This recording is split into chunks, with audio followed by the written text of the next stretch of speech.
good morning, and welcome to Rising. Happy day after election morning. I don't know what our official holiday designation is for that. We've got a lot of election results to recap. They were an exciting night for your people. The inner workings of election day at a TV studio is always so fun. I think I need to document one time. It's like running, zooming around here. It's like, get out of the way. You will be bulldozed by this lovely lady behind the camera right now. It's always fun to watch. Yeah. Coming up on Rising, big nights for Democrats as they swept Republicans in last night's elections. Plus, Transportation Secretary Sean Duffy is warning Democrats that the department may have to shut down airspace if a deal doesn't get done. And we'll be discussing Congresswoman Marjorie Taylor Greene's appearance on The View. But first, Robby, good morning, and what's on your radar? Let's get to it. The New York Times is weighing in on the rise of Nick Fuentes, a self-described white nationalist, racist anti-Semite, by making him look cool. What is going on? Now look, if you've missed my radars this week, here's a recap. For the past few mornings, I've described the burgeoning conflict in conservative media and commentary between two warring factions. On one hand, you have traditional neoconservative, pro-Israel voices who are represented by figures like Ben Shapiro, Josh Hammer, Mark Levin, etc., versus non-interventionist and anti-Israel factions represented by the likes of Tucker Carlson and Dave Smith. Now, that conflict has become open war now that Shapiro and others have called on conservative media figures to disassociate from Carlson after he interviewed Nick Fuentes, the leader of this Groyper movement, which is not merely anti-interventionist, but also anti-Semitic and racist. Now, Kevin Roberts, the president of the Heritage Foundation, may have to resign after defending Carlson and only weakly criticizing Fuentes. Staff of the conservative think tank are in open revolt, and some are demanding his ouster. Carlson, however, maintains this isn't really about anti-Semitism or racism or the other disturbing and fringe views of Fuentes. It's about what American foreign policy will look like after President Donald Trump is no longer the leader of the Republican Party. Here he was on Dave Smith's show responding to Ben Shapiro's campaign against him. This is a fight over what happens after Donald Trump. What does the Republican Party look like? Does it actually adopt an America First foreign policy as promised 10 years ago? Or does it maintain its neoconservative posture, which is very unpopular with the public and has borne no fruit? I mean, it's been a disaster on every level for the United States for, since 9/11, at least. But what happens after Trump goes? And that's what this is about. That's why they're vesting the energy in this. That's what the rage is about, because they don't want to lose control of foreign policy. I just can't say that enough. It's about foreign policy. They don't care about domestic policy because they don't care about the United States, but they do care about the U.S. Treasury and the Pentagon, the projection of force on behalf of Israel. There's something to that. For years, Trump has vowed to deliver an American-first foreign policy agenda that extracts the U.S. from burdensome foreign entanglements. Now, that doesn't mean turning our backs on our allies and refusing to engage with the rest of the world. It simply means prioritizing the domestic needs of the American people and disentangling the country from military inventions overseas that are endless, counterproductive, and contrary to our interests. I'm with Carlson and Smith on that. Now, at the same time, it doesn't do the non-interventionist cause much good to become primarily identified with the likes of Nick Fuentes, who thinks Hitler is cool and that women enjoy rape and that Jews are running society. Fuentes is toxic and will sabotage the America First agenda as assuredly as he is bent on sabotaging the conservative movement. For example, he does not support Trump, voted against him in 2024, and has said he would not back J.D. Vance for president because Vance is married to an Indian woman. I'm not calling for him to be canceled or deplatformed, mind you. I'm just calling on everyone who supports his views on non-interventionism to perhaps express some caution here. If you won't take my word for it, consider that the New York Times is now boosting Fuentes as the successor to Charlie Kirk, the recently assassinated conservative media figure who loathed Fuentes and worked to minimize his influence. Now, in a recent column, the Times wrote that Fuentes is becoming Kirk's successor.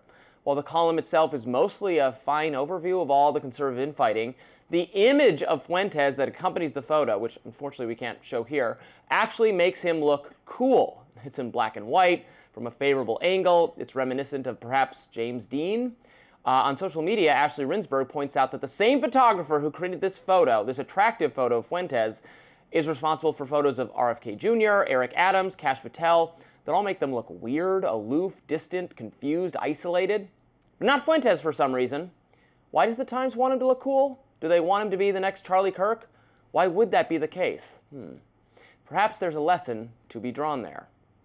And I encourage everyone to go on social media and look at it. We have a rights usage. We don't own the photo, so I can't show it here. But it's an astoundingly flattering photo of this man compared to all the other photos that this photographer, who does a specific black and white style, has done for Kash Patel and other people. You pointed the article to my attention yesterday, and Yeah. thank you, because I was like, wow, this is interesting. Yeah. I really don't know that this should be a story about the photographer and how a photo makes a white nationalist look. I think the bigger issue is the real story that the audience and the political faction that's there for this person, Fuentes, that's gaining traction within what people are describing as the right party. I think that it's fine for Tucker Carlson to have an interview with him, because Tucker Carlson, you have to remember, February 2024 interviewed Vladimir Putin, like literally went over there, interviewed him, sat down against everyone's will, I think, for the most part. Well, and he still asked questions, and a lot of people and reports have proven many things that Putin told him just simply were propaganda that he didn't push back on. So this is not like some new trend he started with Fuentes. This is just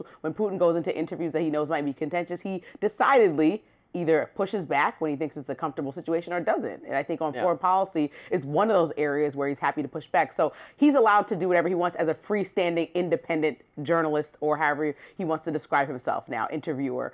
But I think, Fuentes thrives on attention, right? He knows by saying things and coming at J.D. Vance's wife or for being an Indian woman, for saying racist statements, that attention will continue to come. And I think by places like the New York Times or Tucker Carlson having him there, and then people being enraged about him being himself, this is just the attention that he's asking for. So now we're just giving it to him. Well, the New York Times is giving it to him. They are construing him as the leader of their opposition. And I don't think they should take the bait either. They shouldn't take the bait either, is what I'm saying. I mean, this man is allowed to have an opinion. We are in an ecosystem of thoughts and opinions, whether right, wrong, racist, or otherwise. But people are really asking. I know he had a contentious relationship with Charlie Kirk, so I don't know that Charlie Kirk would approve him being his successor in any way.